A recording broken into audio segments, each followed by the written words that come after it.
अगला क्वेश्चन ये है कि फ़नी क्वेश्चन है कि आपको सबसे ज़्यादा मज़ा पढ़ाने में कब आता है, सबसे ज़्यादा खुशी कब मिलती है आपको क्लास के अंदर पढ़ाने में?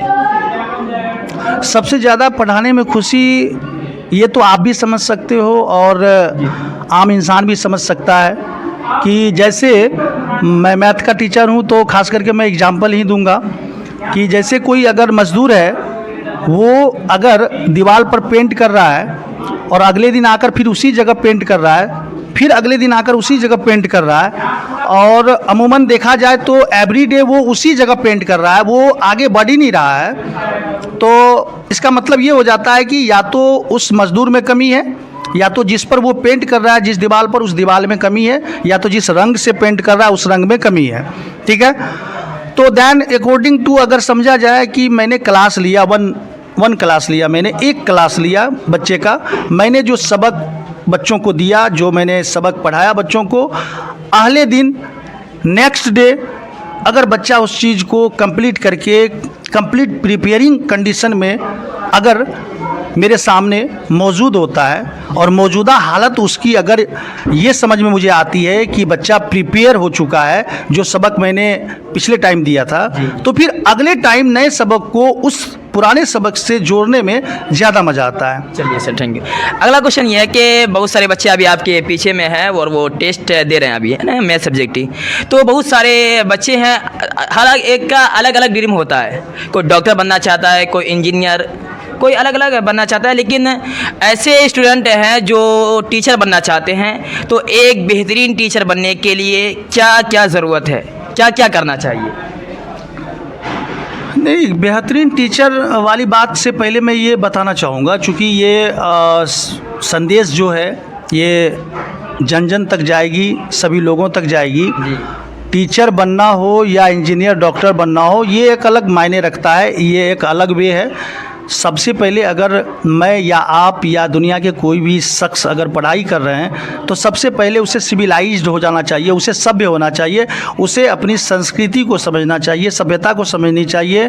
दैट मीन्स यूँ कहा जाए अगर हल्के फुल्के शब्द में, तो सबसे पहले शिष्टाचार में आ जाना चाहिए। अगर मैं पढ़ लिख लिया और मुझे शिष्टाचार ही नहीं है, मेरे अंदर क्वालिटी रहते हुए भी मैं फेल कर जाऊँगा आगे चल के, चूँकि कहीं कहीं दवा से भी ज़्यादा दुआ काम करती है।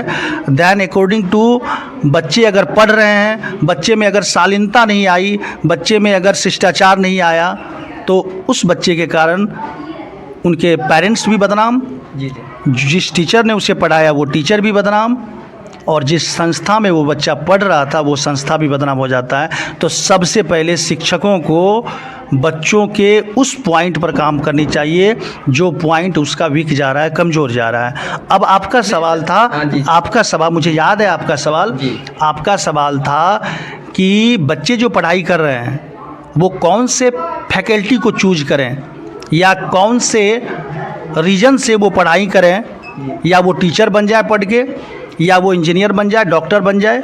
ठीक है, तो ये होता क्या है कि मैट्रिक तक जो है बच्चे इस चीज़ का निर्णय नहीं ले पाते हैं, क्योंकि मैट्रिक बेस है, लेकिन मैट्रिक तक निर्णय बच्चे नहीं ले पाते हैं, क्योंकि बच्चे उतने यूँ कहा जाए तो बच्चे परिपक्व नहीं हो पाते हैं उस टाइम तक।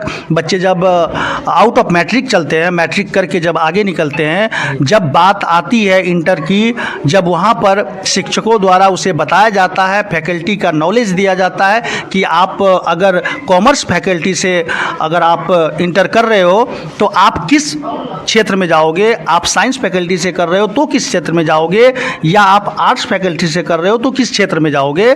जब ये बातें टीचर के द्वारा बच्चों को समझाई जाती है, तभी पहली परिपक्वता बच्चों में उसी वक्त आ जाती है, और उसी वक्त बच्चे ये सोचने पर मजबूर हो जाते हैं कि उसे किस दिशा में, किस डायरेक्शन के साथ आगे बढ़ना है, या उसे टीचर बनना है, या उसे इंजीनियर बनना है, या डॉक्टर बनना है, जो भी चीज़ बनना है। जैसे कि किसी को अगर डॉक्टर बनना है, ये ड्रीम है डॉक्टर बनने का, तो उसे बायोलॉजी वाले सेक्टर में जाना होगा, उसे साइंस लेना होगा। ठीक है, और अगर किसी को बिजनेस लाइन में जाना है, मैनेजमेंट करनी है, तो उसे कॉमर्स वाले सेक्टर में जाना होगा। किसी बच्चे को अगर सिविल सेवा में जाना है तो उसे आर्ट्स वाली फैकल्टी को चूज करना होगा।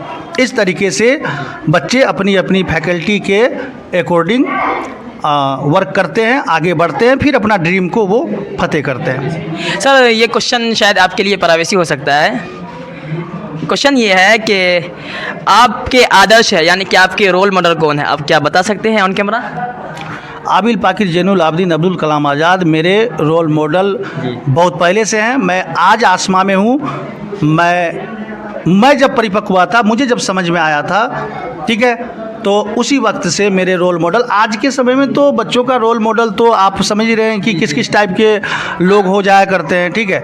लेकिन आबिल पाकिर जैनुल आबदीन अब्दुल कलाम आज़ाद को मैंने रोल मॉडल इसलिए बनाया, उसके पीछे यूँ कहें तो रीज़न है बहुत सारा। और उसमें पहला रीज़न ये है कि वो इंसान टैलेंट से परिपूर्ण थे, वो इंसान नॉलेज से परिपूर्ण थे। इतना चीज़ होने के बावजूद भी वो इंसान ज़मीर से जुड़े हुए थे, उनका ज़मीर नहीं मरा था। बाय कास्ट अभी नहीं जाना है, अभी बस ये देखना है कि वो मात्र एक इंसान थे और वो इंसान के रूप में मर्यादित थे। दैट मीन्स वो मर्यादा में रहकर किसी चीज़ को करते थे। ये चीज़ें मुझे मेरे दिल को छू गई, जिस कारण से आबिल पाकिर जैनुल आबदीन अब्दुल कलाम आज़ाद मेरे रोल मॉडल बने और आज तक बने हुए हैं और आने वाले टाइम तक। चूँकि ये कोई गुड्डा गुड्डी का खेल नहीं है कि रोल मॉडल चेंज हुआ करते हैं, ऐसा नहीं है। मैं उनको रोल मॉडल मानता हूँ, पहले भी मानता था, आज भी मानता हूँ। मैं बच्चों से भी ये चीज़ शेयर किया करता हूँ, चूँकि उनकी कंडीशंस जो थी जिस समय वो पढ़ाई कर रहे थे वो बहुत ही दयनीय कंडीशन में थी, बहुत ही पुअर कंडीशन था उनका। उस पुअर कंडीशन में भी उन्होंने इतने बड़े पद को प्राप्त किया, ये काबिल तारीफ़ है। ये बच्चों को सोचना चाहिए और हम तमाम शिक्षकों को भी इस चीज़ पर निर्णय लेना चाहिए, क्योंकि शिक्षक भी कहीं न कहीं कभी न कभी एक छात्र या एक छात्रा रहा है या रही है। आज शिक्षक हैं लेकिन कल उन्होंने उस सीढ़ी को पार करके आया है, तभी आज शिक्षक हैं। तो उन्हें इन सभी चीज़ों का ख्याल रखते हुए आगे बढ़ते हुए चले जाना चाहिए। और एक बात मैं शिक्षकों के लिए कहूँगा कि एक शिक्षक को वर्ग में शिक्षक बनकर कभी नहीं पढ़ाना चाहिए। एक शिक्षक को वर्ग में हमेशा बच्चों के जैसा रहकर बच्चों के माइंड को रीड करते हुए पढ़ाना चाहिए, तभी बच्चे वैसे शिक्षक से पढ़ पाएंगे, नहीं तो फिर परेशानियां बढ़ेंगी। चलिए अगला क्वेश्चन ये है सर कि आप चूँकि हर एक टीचर क्लास लेते समय या क्लास लेने से पहले स्टडी क्या करते हैं या तैयारी क्या करते हैं, तो आपका क्या शेड्यूल है? आप कितने घंटे पढ़ते हैं या कितने घंटे तैयारी करते हैं क्लास लेने के लिए? क्योंकि बहुत सारे टीचर हैं जो ये इस इंटरव्यू को देखेंगे तो उनको भी पता चलेगा कि कितना घंटा खुद स्टडी करना चाहिए क्लास लेने के लिए, पढ़ाने के लिए। तो आप थोड़ा अपना टाइम बताएं। नहीं, चूँकि यहाँ बात क्या है कि जब मैं फर्स्ट टाइम टीचिंग लाइन को चूज किया था तो उस टाइम मुझे नए नए क्लास को अचीव करने में, पकड़ने में मुझे परेशानियाँ होती थी, बहुत ज़्यादा परेशानियाँ होती थी। तो मैं करता क्या था कि मैं अगर 200 कमा रहा हूँ महीने का, तो उसमें 100 रुपये मैं किताब कॉपी ख़रीदने में मैं गंवा देता था।